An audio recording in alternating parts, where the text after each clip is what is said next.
Excel का text join function use होता है जब हमें मल्टीपल सेल्स या टेक्स्ट को एक ही स्ट्रिंग में कंबाइन करना होता है, बीच में किसी डेलिमिटर जैसे कि कॉमा, स्पेस या कोई और सिंबल का यूज करके। इस फंक्शन की खास बात यह है कि ये चाहे तो ब्लैंक सेल्स को इग्नोर करता है, जिसकी वजह से जो रिजल्ट होता है वो क्लीन और रीडेबल होता है। बीच में जो अननेसेसरी कॉमाज या स्पेस आती है वो चीज़ें अवॉइड हो जाती हैं।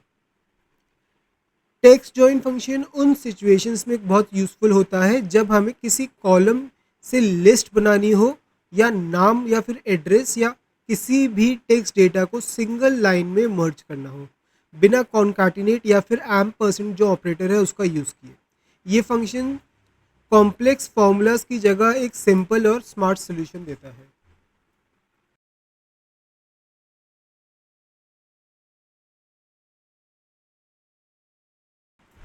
अब हम टेक्स्ट जॉइन फंक्शन के सिंटेक्स के बारे में बात करेंगे। तो इसके सिंटेक्स में मेनली तीन पैरामीटर्स होते हैं। पहला पैरामीटर है डेलीमीटर, दूसरा पैरामीटर है इग्नोर अंडरस्कोर एम्प्टी और तीसरा पैरामीटर होता है टेक्स्ट। सबसे पहले हम डेलीमीटर के बारे में जानते हैं। तो डेलीमीटर यहाँ पे वो कैरेक्टर या सिंबल होता है जो आप हर टेक्स्ट के बीच में लगाना चाहते हो, जिसे आप कॉन्काटिनेट कर रहे हो। एग्जाम्पल के तौर पे मान लीजिए आपके पास अलग अलग सेल्स में हाउस नंबर है, सिटी का नाम है, कंट्री का नाम है, पिन कोड है। तो इन सारी वैल्यूज़ को आप कॉन्कैटिनेट करके एक सिंगल स्ट्रिंग बनाना चाहते हो, और हर वैल्यू को एक दूसरे से डिफरेंशिएट करने के लिए जो सिंबल आप प्रोवाइड करते हो उसको हम डेलीमीटर कहते हैं। अब बात करते हैं इसके दूसरे पैरामीटर के बारे में, जो कि है जो है इग्नोर अंडरस्कोर एम्प्टी। तो यहाँ पे इसके सेकंड पैरामीटर में आपको ट्रू या फॉल्स वैल्यू टाइप करनी होती है, यानी कि एक बूलियन वैल्यू आपको सप्लाई करना होता है। अगर आप ट्रू लिखते हो तो टेक्स्ट जॉइन फंक्शन खाली सेल्स को इग्नोर करेगा, जिसकी वजह से बीच में जो एक्स्ट्रा कॉमा या स्पेस या फिर जो भी आपने डेलीमीटर में सिंबल यूज़ किया है वो नहीं आते।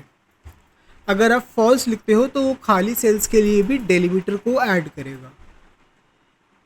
फाइनली हम बात करते हैं इसके लास्ट पैरामीटर के बारे में, जो कि है टेक्स्ट पैरामीटर। तो यहाँ पे आप अलग अलग सेल का रेफरेंस दे सकते हो, जैसे कि टेक्स्ट 1 में आपने सेल A1 का रेफरेंस दे दिया, सेल टेक्स्ट 2 में आपने A2 सेल का रेफरेंस दे दिया।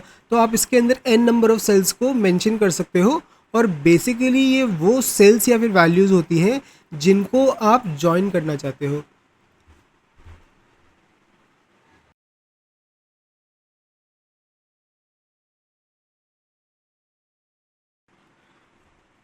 अब हम टेक्स्ट जॉइन फंक्शन को एक प्रैक्टिकल एग्जांपल की मदद से समझते हैं। यहाँ पे हमारे पास एक स्टोरी है जिसको हमने अलग अलग सेल्स के अंदर डिवाइड किया हुआ है। इस स्टोरी को हम एक पैराग्राफ यानी कि एक सिंगल स्ट्रिंग में कन्वर्ट करेंगे यूजिंग टेक्स्ट जॉइन। सबसे पहले मैं टेक्स्ट जॉइन जो फंक्शन का नाम है वो टाइप करूंगा, उसके बाद ब्रैकेट को ओपन करूंगा। डेलीमीटर वाले में मैं डबल कोट्स के अंदर स्पेस को मेंशन करूंगा, क्योंकि मैं चाहता हूं जब ये वैल्यूज एक दूसरे से जुड़े तो इनके बीच में एक स्पेस होना चाहिए। उसके बाद इग्नोर एम्प्टी में मैं ट्रू टाइप करूंगा, और फाइनली टेक्स्ट वाले पैरामीटर में मैं इस पूरी रेंज को सिलेक्ट करूंगा। अब ब्रैकेट बंद करते ही जैसे मैं इंटर हिट करूंगा, हमारे को एक सिंगल स्ट्रिंग मिल जाएगी जो कि होगी कुछ इस तरह।